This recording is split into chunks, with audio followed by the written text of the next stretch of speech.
Hello children. सो हम लोग इसका सेकेंड पार्ट फिर स्टडी कर रहे हैं। वो आपका सप्लीमेंट्री का फर्स्ट चैप्टर है, how the camel got his hump. इसका सेकेंड पार्ट है द तो हमने कैसे पढ़ा था कि किस तरह से कैमल को जिन बता रहा है। इस तरह से सेकेंड पार्ट है the djinn remonstrated with the camel who said humph and the camel beautiful back suddenly grew a lump which was the camel's hump. The jinn assured the camel his hump would always be a help, not a hindrance. तो इस तरह से इसमें ये 3 point हैं कि क्या जो जिन है वो कहता है कि ये जो तुमने काम नहीं किया है उसकी वजह से ये हम्प है, और ये कैसे बड़ा हुआ है, और ये निश्चित ही तुम्हें क्या करेगा, दुनिया में तुम्हें कुछ काम करने के लिए ही कुछ उद्देश्य से बनाया गया है, और कैसे ये तुम्हारी मदद करेगा।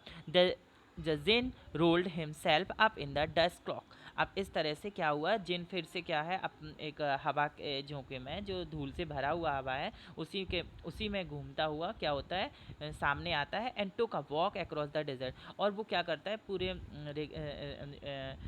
जो डेजर्ट था उसमें पूरे में घूमता है। And found the camel looking at his own reflection in the pool of water, और वो देखता है कि जो कैमल है वो एक पानी नदी के पास या पानी के पास अपने आप की शेडो को देख रहा है पानी में, ठीक है ना, खुद की परछाई को पानी में देख रहा है, जैसे आप पिक्चर में भी देख रहे होगे। My friend said the djinn, djinn ने बोला, अरे मेरे दोस्त, व्हाट इज दिस, ये क्या है, I hear of your doing no work, मैं क्या सुन रहा हूँ कि तुम कुछ काम नहीं कर रहे हो। द जिन सेट डाउन, जो जिन बैठ गया with his chin in his hand, और अपने हाथ के ऊपर अपनी दाढ़ी को रख करके, चिन को रख करके, while the camel looked at his own reflection in the pool of water, जबकि वो कैमल था वो अपनी खुद की रिफ्लेक्शन को क्या कर रहा, पानी में देख रहा था। You have given the 3 extra work ever since Monday morning, तुमको अब भी 3 दिन हो गया है, तुमने कुछ भी काम नहीं किया, इसलिए तुम्हें 3 दिन का काम भी करना होगा। All on account of your idleness, ये सब तुम्हारी आलसीपन के कारण है, जो तुमने 3 दिन आलस किया है, कोई काम नहीं किया है, इसलिए तुम्हें 3 दिन का काम भी करना होगा। सेड द जिन, जिन ने बोला किसको, कैमल को। And he went on thinking with his chin in hand, और वो बराबर अपने हाथ को अपने हाथ के ऊपर दाढ़ी को रखे है और बराबर ऐसे सोचता जा रहा है, ठीक है ना। हार्म सेड द कैमल, कैमल ने हार्म बोला। I should say that again, I shouldn't say that again if I were you, said the djinn, djinn ने कहा अब मैं कुछ नहीं मुझे कहना चाहिए तुम्हारे लिए, और you might say it once too often, I want you to work, मैं तुमसे काम चाहता हूँ और मैं तुमसे कुछ नहीं सुनना चाहता हूँ। The end the camel sad, तब कैमल ने बोला हम्फ, फिर से कैमल ने हम्फ बोल दिया अगेन दोबारा से। But no sooner had he said it that he saw his back, और उसने अभी अपने पीछे देखा, ठीक है ना। And that he was so proud, और उसको उस पर बहुत प्राउड भी था। Puffing off in the great big hump, उसको अपने पेट के ऊपर कुछ फूलता हुआ नजर आया, ठीक है ना। बिग हम्प, जो क्या था, हम्प था। डू यू सी दैट, क्या तुम देखते हो वह क्या है, सेड द जिन, जिन ने बोला, that's your very own hump that you have bought upon your very own self by not working, और तुम्हारे जो पीठ जो जो फूल गया है, ये पता कैसे हुआ है, तुम्हारा कुछ काम ना करने के कारण, ये तुमने खुद से अपने आप पे बनाया हुआ है। टुडे इज थर्सडे, आज थर्सडे है।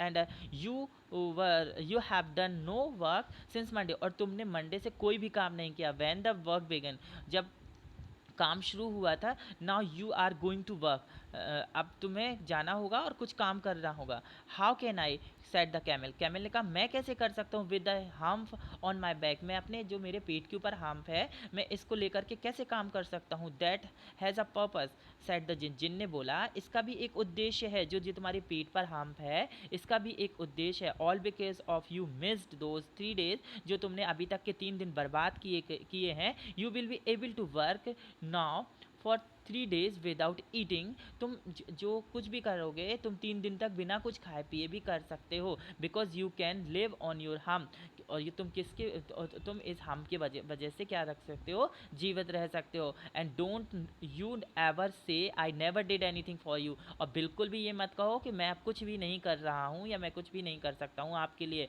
कम out of the desert, desert से बाहर निकलो, and go to the trees, उन तीनों के साथ जाओ, एंड बिहेव, और काम करना शुरू कर दो। And the camel went away to join the trees, और कैमल वहाँ से गया और उनको उन तीनों के साथ काम करना शुरू किया। एंड फ्रॉम दैट डे, और उस दिन से आज तक, to this the camel, always wears a hump. उस दिन से आज का दिन है, कैमल अपने ऊपर क्या लिए हुए है, हम्प लिए हुए है। वी कॉल इट हम्प, और जिसको हम क्या कहते हैं, हम्प कहते हैं। Now not a hurt his feelings, जिससे कि उसकी भावनाओं को ठेस ना पहुंचे। हम उसको हम्प नहीं बोलते हैं, और हम क्या बोलेंगे, उसको हम्प बोलते हैं, ठीक है ना। Hump that is the part of the camel where he store food और वाटर, ठीक है ना, जहाँ पर वो क्या करता है, अपने भोजन और पानी को इकट्ठा कर लेता है, जिससे कि वो कुछ दिन तक बिना खाए पिए रह सके। But he has never yet caught up with the 3 days, पर वो फिर भी अभी उन 3 दिनों का काम नहीं कर पाया, that he missed at the beginning of the world, कि जब दुनिया शुरू हुई थी, जब उसने वो काम किया था। And he has never yet learned how to behave, और उसने अभी तक भी नहीं सीखा है कि वो कैसे काम करेगा। तो इस तरह से बेटा ये कहानी है, आपने पूरी कहानी को, स्टोरी को एंजॉय किया हुआ है। ये आपका लेसन ख़त्म हो गया है। ये फर्स्ट लेसन था सप्लीमेंट्री का। आई होप कि आप सबको बहुत अच्छे से समझ में आया होगा। सो हम इसके नेक्स्ट वीडियो में क्वेश्चन आंसर और इसके नोट्स मिलेंगे आपको। ओके स्टूडेंट्स, सो बाय, टेक केयर।